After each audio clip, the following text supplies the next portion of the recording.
My outlook when it comes to Flare's native token called FLR in 2025, I'm still very excited. Even though nothing I say is financial advice, this goes kind of beyond my mindset of 25 cents that's still on my mind.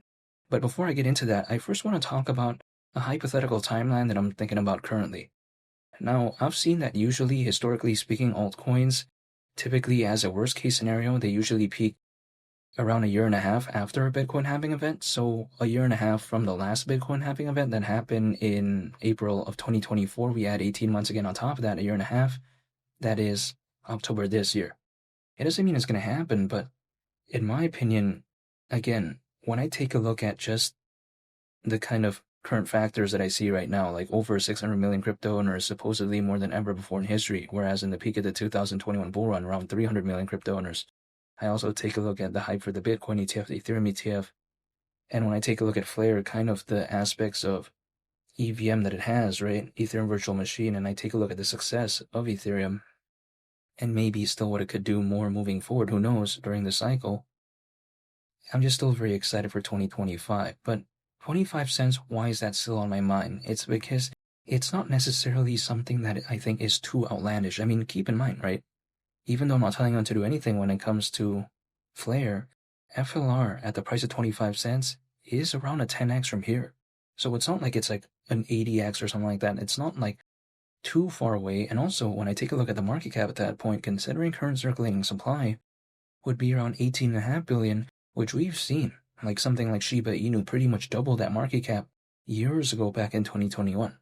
So I don't think this seems like such a outlandish market cap to me. But even besides that, I think another contributing factor that I do like when it comes to Flare is the fundamentals. I like the exchange listings when it comes to FLR, and I like the passionate community when it comes to Flare. Flare is the blockchain for data. Now we take a look at how it is supposedly an EVM smart contract platform with two data acquisition protocols. And again, EVM stands for Ethereum Virtual Machine. The first data acquisition protocol is, and I would say this is in no specific order, but the first one I want to talk about is called the data connector. And the second one is going to be FTSO, which stands for Flare Time Series Oracle. But again, I want to talk about, the data connector first. This is for trustless data proofs. And this enables information from other blockchains and the internet to be used on Flare. So that's pretty cool, I think. And then when I take a look at FTSO, the native oracle for Flare, right, again, Flare Time Series Oracle.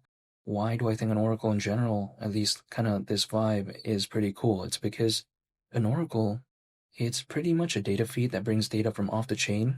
And this is called, again, off-chain data, and it brings that data over into the blockchain.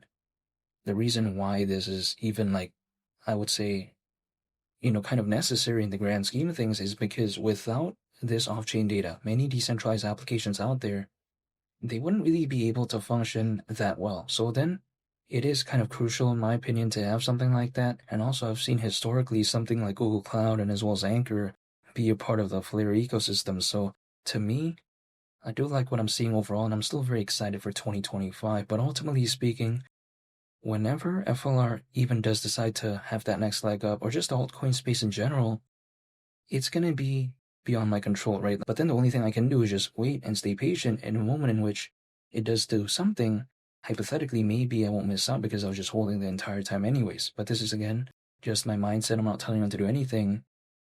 But ultimately, I'm just staying patient when it comes to Flare, but I'm still very excited when it comes to my outlook for 2025 when it comes to its native token called FLR. And feel free to subscribe if you enjoyed this video. I'd greatly appreciate it. It's been Lee the Captain, and I'll catch y'all on the next one. I'm out. Peace. Bye.